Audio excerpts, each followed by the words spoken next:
I'm going to bring up the speaker tonight. She's somebody that I've known for a while, and I've heard her share before. And I'm really looking forward to hearing her speak this morning. And I want you all to give her a big round of applause. Leah.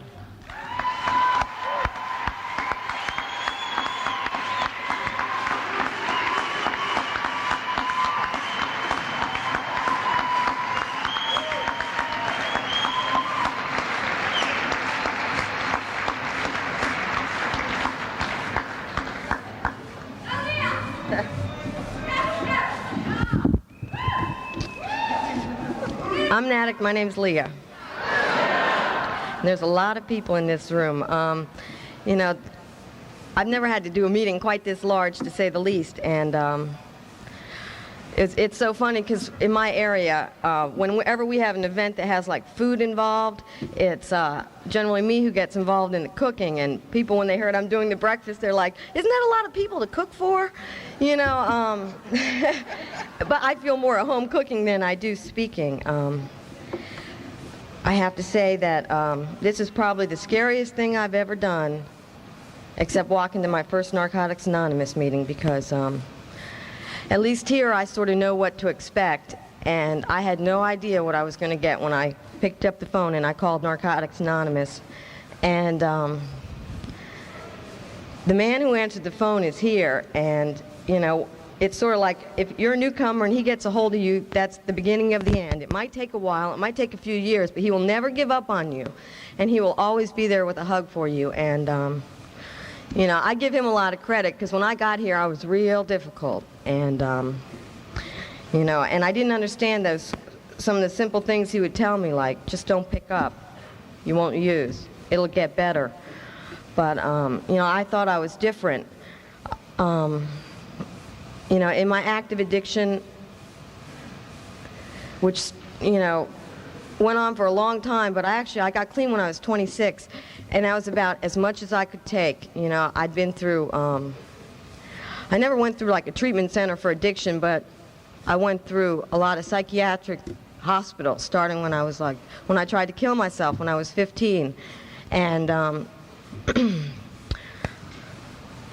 you know, my parents had broken up when I was young, and I always blamed that on everything. You know, my mom left D.C. and took me to California, and I was farther away from my father, you know, and I sort of put him up on this pedestal.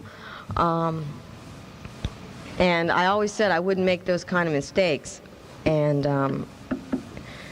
you know, I left home when I was 17, and, you know, I started working in some of the clubs around D.C. I was a dancer. And I came from like an upper middle class family, and my parents, you know, always had college planned out when I was in elementary school and graduate school and all this kind of stuff. And I was like, you know, and they placed a lot of expectations on me, and I never thought I could live up to them. So I stopped trying when I was about in high school, you know, and I had already started using at that point, and you know, and nothing seemed to matter anymore except getting and using and finding ways and means to get more. You know, and I always said I would never make the mistakes that my family made with me. And so when I was 20, I got married. You know, I had a baby, and, you know, and I thought that was the answer. I was going to become a nice little, you know, suburban housewife. Here I was, still dancing, of course. And, you know, I bought a condo, and I started, you know, using big time at that point. And the reason why I'm talking about this is it's not about my using, because we all know how to do that, but you know, a lot of things I've had to deal with in recovery was the wreckage of active addiction. And so when I got clean, well, let me talk a little more about using. So I had these kids, and I had a junkie for a husband, and I was a junkie, and, you know, all we really knew about being married was it was all about using. You know, that was it. My whole life was about using. And, you know, we had a baby, and You know, and it's funny because there's a couple people here that I danced with, and there's, you know, one of the bartenders from the strip joints, you know, and we've all managed to, like, wind up in Narcotics Anonymous, and we're the lucky few because most of our friends are not here. And, but I had my daughter, and I was 20 years old, and I didn't really have a clue about living. And a couple years, you know, I had a lot of problems with social services. They kept taking my daughter away from me, and I got her back. And I mean, I was in and out of family courts in Virginia, but you know, and that's sort of like one of my last resentments to go. You know, even though I've let go of a lot of it, I still think there's like a residual amount, you know, in my system that I just can't quite get over. But at least not yet. And then a couple years later, I had a son, and when I was in the hospital with them, I was using, and I would detox like about 2 weeks before I was due. I did this with both of mine. I couldn't stop using for anything, and I'm real lucky that they were both healthy. But I had my children taken away from me when I was still in the hospital. They took the baby, and they went to my house, and they took my daughter, and they just wanted me to get clean. They wanted me to get some help, and I couldn't understand that you know, I thought that I was a victim, that they were doing this to me. And they, you know, they tried anything. I was on methadone programs and all sorts of stuff, and they tried anything to allow me to keep my kids and do something for myself. And at that point, you know, I wasn't willing and I wasn't ready. I couldn't understand. You know, I thought I was a victim. And anyway, a couple years went by, and that was a good reason to continue using at that point because, you know, I had lost everything that ever meant anything to me. You know, the fact that it didn't mean enough for me to stop using or to do something to help myself, you know, I couldn't understand that concept. But I got clean when, well, anyway, a couple years later, I stopped using what I considered drugs, which was narcotics, and I decided I'd detox off methadone, and I did that. And, you know, and I was just drinking, because alcohol, you know, I could always function. I could keep a job, I could pay my bills, you know, all this kind of stuff if I was just drinking. And I couldn't see the unmanageability that I would wake up with the shakes and like have to hit the Jack Daniels bottle before I could even brush my teeth. But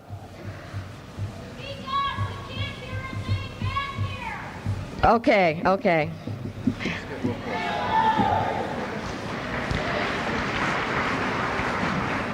It's funny, I can hear you. Let's see.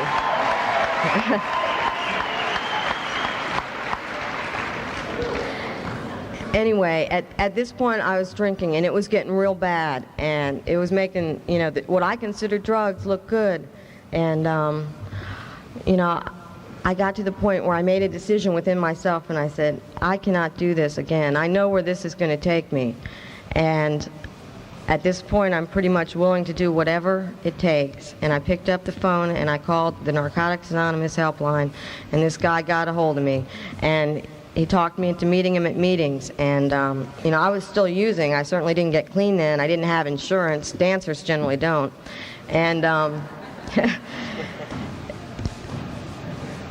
so I was starting to go to meetings, and it took me about 2 months, and I was still using, and I was cutting down though, and I would tell him, I said, you know, I'm doing good now.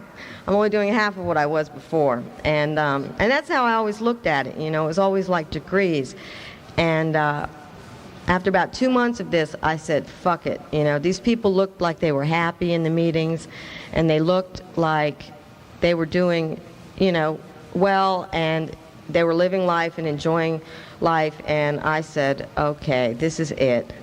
You know, I hopped on a plane, I went to LA, and I detoxed at my mother's, because that's where she still lives. And I had done that many times before, where I would show up on her doorstep, get healthy, gain some weight, you know, and then I'd come back to D.C. and I'd pick up. But one thing I did differently there is I went there and I started going to meetings because I'd been introduced to them here. And I built myself a foundation, and I was really scared to come back to D.C. In fact, I thought, well, maybe I should, it's not like I had a career to come back to or anything, so, I thought, well, what the hell, maybe I'll just stay in L.A., and, except I couldn't stand the place. But after about 3 months, I said, okay, I'm either going to have to get a job here or I'm going to have to go back to D.C. And I chose to come back to D.C. And a lot of people told me, no, you're okay here. You're going back into a shaky situation. And, I just decided that, I could stay clean wherever I was if I was willing. And that's proven to be the case so far, because I'm one of the lucky ones. Since I got here, I haven't felt it necessary to go back out in the news. And I think it's because I keep in front of me what's, what it was like, and that I don't want to do that ever again. And anyway, I had learned some things by going to meetings, and what I learned is that, I can pick up the phone, and I called this same guy who had answered the helpline, 6 months before, and I said, look, I'm coming back to D.C. Sunday night, and he said, well, I want to see you at the meeting Monday, and he always used to do that to me, even when I was using, he'd call me every night, because otherwise I'm going to think you went down and copped and somebody killed you, and I'm going to think you're dead, and he would play all this stuff on me, and I would call him every night. And he would talk to me about NA and about, freedom and all this stuff that I couldn't understand. But, I felt comfortable, and I called him, and I wound up coming back to D.C., and I went to that meeting Monday night. It was my home group for my first 3 years clean. It was real important to me. But there were a lot of things in early recovery, because when I got clean, I immediately wanted to fix everything that I had ever made a mess of in my life, throughout my active addiction. And, and unfortunately, some things just can't be fixed. And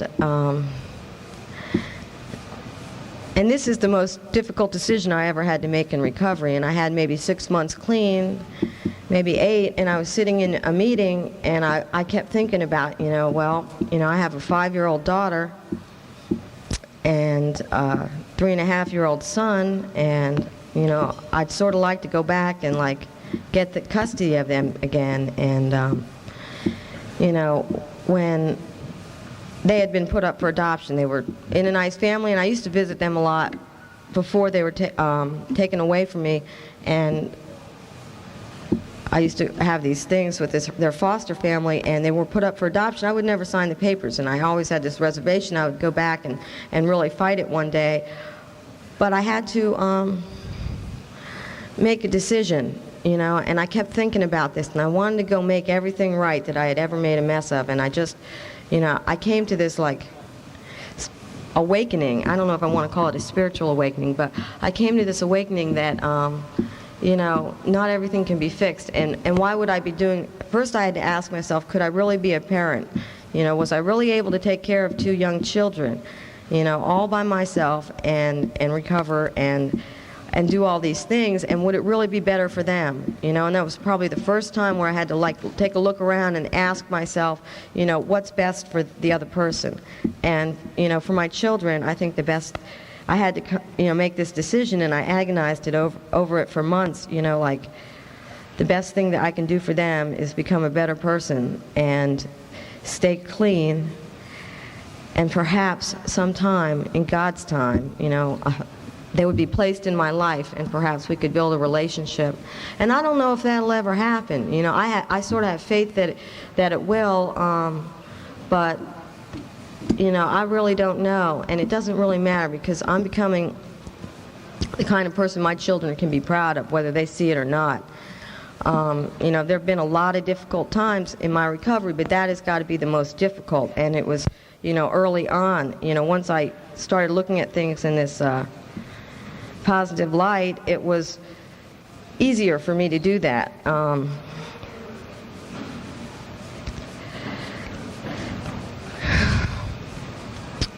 Anyway, I got involved, one of the things I have to say is, I go to NA, and I just go here.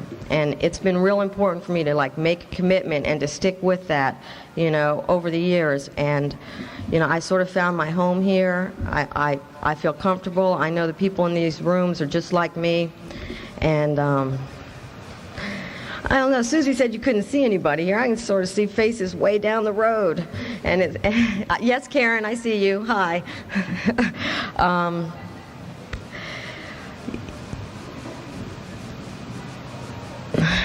I sort of don't know where to go from here.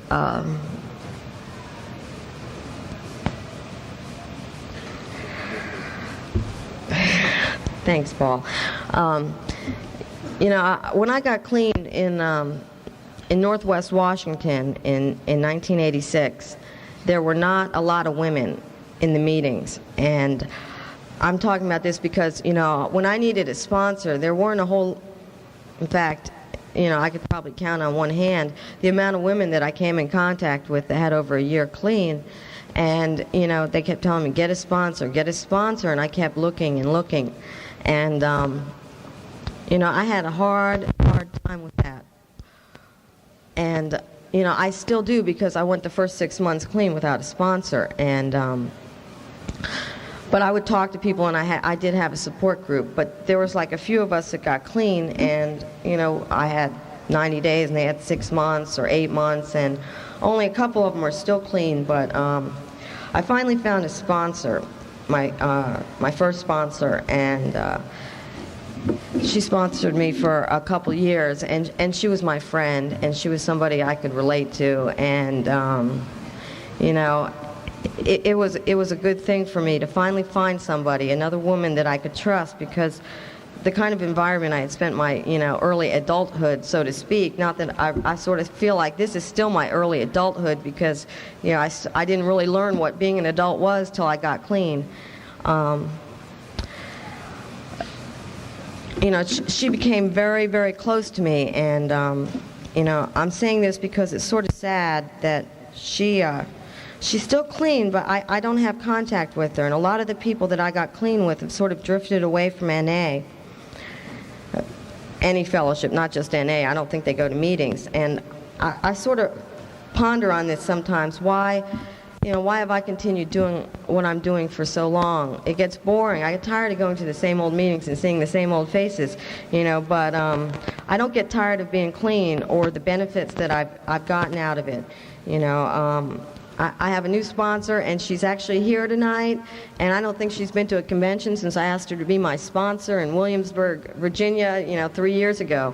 And you know, and I have to say that I don't call my sponsor on a daily basis, but she's somebody who is there for me, who I feel that I can call if I need to, who cares about me, who doesn't judge me, you know, and I love her a lot. And she's very different from me. Narcotics Anonymous, but, you know, I don't really do them for NA. I sort of do them for me. I've gained a lot of growth out of getting involved in this fellowship, and it's also made me feel a part of. You know, and that's one of the things that I never felt my whole life, was that I was a part of anything, you know, and that's why I sort of fell in with the addicts, because, you know, all you got to be a part of them, all you got to do is use, and you know, and that was something I could manage.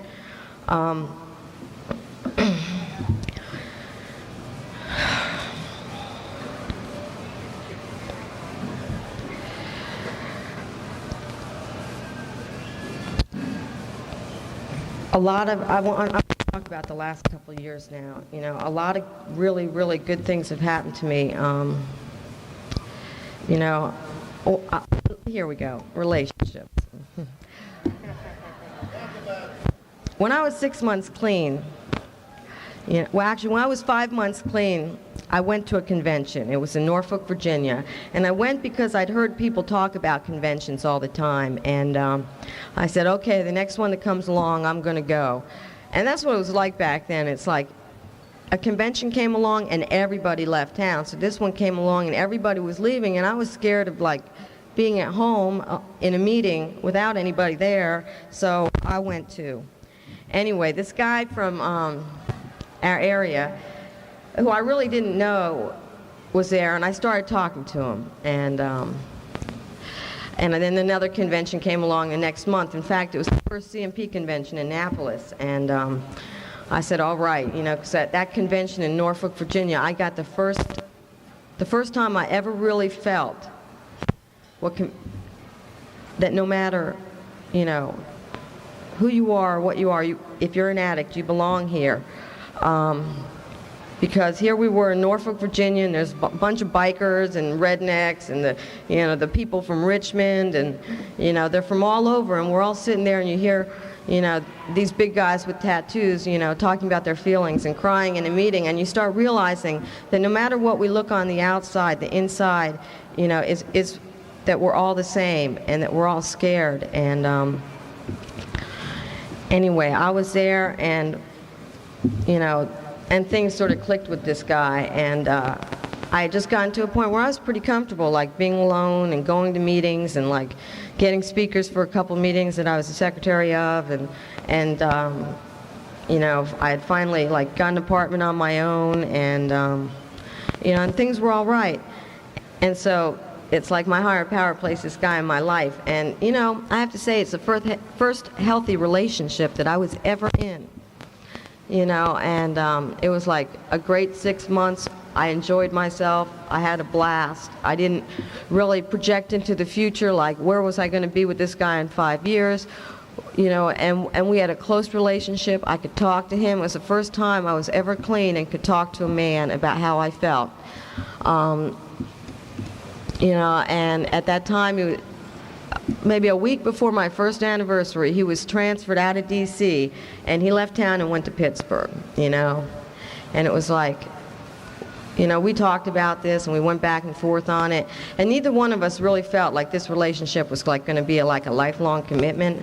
So rather than do what I had always done and sort of like change my whole life around for a man, I stayed in D.C., and I was grateful because and this is how some of my attitude had changed over the first year. I was grateful because here I was in a city I knew with all my friends around me, and he had to leave town and go to a strange city where he didn't know anybody, and anyway, and I started looking at it like, well, my higher power sort of like removed this guy from my life, and he was going to give me something better, and I'm sitting there, and I'm working some steps, and I'm going to meetings, and I'm involved in NA, and I'm going to conventions. My first year clean, I had this thing after the first one. It was like, let me do one a month, and I did that. It was not difficult to do. Anyway, I went, and here I am. I'm waiting. I'm having my second anniversary. I'm sort of waiting for a man to be placed in my life because here I am working on myself, and things are getting better, and I'm sort of waiting, and I'm keeping busy, and I have to say that my first year clean, I still worked in the strip joints. I was waiting tables in a strip joint.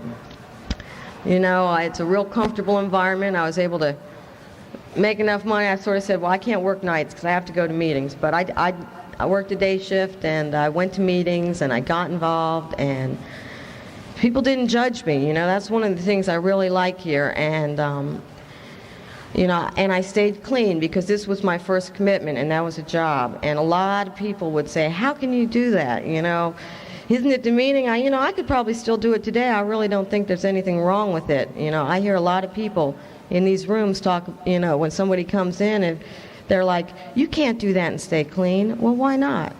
You can do anything if you want to stay clean, and one of the things is we'll all progress at our own pace. Anyway, I was in the New Orleans World Convention, and this newcomer who went, he had about 6 months clean, talked me into going to work, to quit my job and to go to work at this other place, in a hotel. And and I had a lot of reservations about it, but I said, what the hell? Why not give it a try? I can always get a job at a strip joint. And I'm still working at that place, and it's been a real growth experience.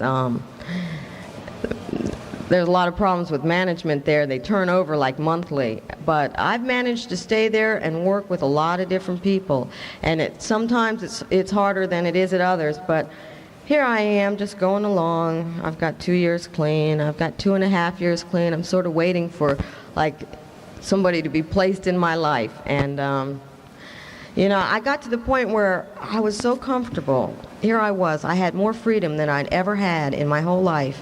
The only time I'd ever left town was when a man took me on trips, when I was able to do anything. And here I was able to, like, when I saw a flyer for the first Bahamas convention, I was like, God damn, I can go to the Bahamas and I can pay for it myself and go there and have a good time. And, and these were like revelations to me because I never had this freedom in my life. Everything had always revolved around a man. I was never alone from the day I was 17 years old, until I was 26 years old, really. I'd never lived alone. I'd never lived without a man. I got married when I was 19. I stayed married for 5 years, 5 very, very long years. And, and he's still using, and he knows I'm clean now. He called me a couple times in the beginning, and I tried to get him to meet me at a meeting, but he didn't seem too interested. But here I was. I had all this freedom. And so about just before my 4th anniversary, this man walked into the meetings around where I'm at, and he had about 18 months clean. And, I looked at this guy, and he seemed like he was fairly sensible, And, well, he had just gotten out of jail. He had gotten clean before he went to jail, but it was only for about 60 days. He went to jail, and 6 months after they let him out, I married him. I've been married 15 months now, and it's the best thing that I have ever done. This man means so much to me, and he is so good to me, and it is like, the icing on the cake. But of course it came at a time when I was just so comfortable with being with myself that my higher power had to decide that it was time for me to go through some changes, And he was placed in my life, and people were like, you're getting married, you've only known him 6 months, give it a break. I was like, yeah, but I've been clean long enough now, and I sort of feel like, what the hell, I can do anything today. And nothing is irreversible. But, something, I've been married 15 months now, and it just gets better, and for that, I'm really grateful, and I'm lucky. A lot of people in these rooms talk about, addicts have a hard time having a healthy relationship, but I actually have a sponsor who's been married quite a while, and she has a sponsor who's been married quite a while, and, and we're all bitches, and we all married like real nice guys, and what it does is it gives me a lot of hope that, maybe I can stay married too. She's looking at me right now. I can see her laughing, because, man, we can really go at it. None of us are like the quiet type, to say the least. And, but what I know is that, it talks about in our basic text, more will be revealed, and I believe that. And one of the things that's made this a successful marriage so far is, I'm going to talk about him for a minute. He's got 3 years clean now, and he has no sponsor, and hasn't since I've met him. I tell people about it sometimes. Now I'm telling everybody. It's great, so they can ask him about it and it's only been recently that I've been asking him about it because I've sort of been waiting. And but one of the things is that I don't get involved in what he's doing, and he doesn't get involved in what I'm doing. And it's like, if he doesn't want to have a sponsor and work the steps, it's not my loss, it's his loss, And that has made it a somewhat successful relationship to date. Of course, he might kill me when I get down from here. I don't know. But he doesn't look too mad. Anyway, and that's one of the real benefits is that, as soon as I get comfortable in one place, it's like something else is placed, in front of me. And it just shows me that there are, more things for me to do, and that, I really don't know what's coming down the road. It's like I don't have any children today, because maybe sometime in the future I might have to deal with that, but I have a little puppy at home, and I treat her just like she's a baby. And she was supposed to be like a little lap dog, and she's 5 months old and she's 35 pounds now. She's like twice as big as she was supposed to get full grown, and she's just like a little person, and we treat her just like it. It was so hard to find somebody to stay with her this weekend. It's made it hard to go to conventions. It's like I don't want to leave the baby alone for a weekend, and but that I can care about another person or a little doggy, and so much today. When I got here, I really didn't know how to care for anybody or anything. I was totally bankrupt. I had nothing inside of me to give, but through staying around and getting involved and trying to work some of the steps and having a sponsor and sponsoring some people, it's like I can care about people, and I get a lot of unconditional love from them, and they get a lot of unconditional love for me, even though with my sponsees, I sponsor the craziest girls, I think, in NA, and I told them I'd talk about them. But I love them to death, and they know that no matter what they do, that I love them, and even though they won't tell me themselves what they're doing when they do it, I hear it from all the other ones. It's like so-and-so will call me up, have you heard what so-and-so is doing? And I'm like, no, I'll hear about it later, after it's over, and then we can talk about what steps should be applied here. But I love them, and they've been with me for a while, and that's one of the things that I've gotten through NA is I know a lot of the people in this room. I recognize a lot of the people in here. Our lives have touched, and that's real important to me, that I'm in that contact with those other addicts, because they're the ones that sort of keep me going where I need to go. And I really don't want to talk any longer. I want to thank you for asking me, and thanks.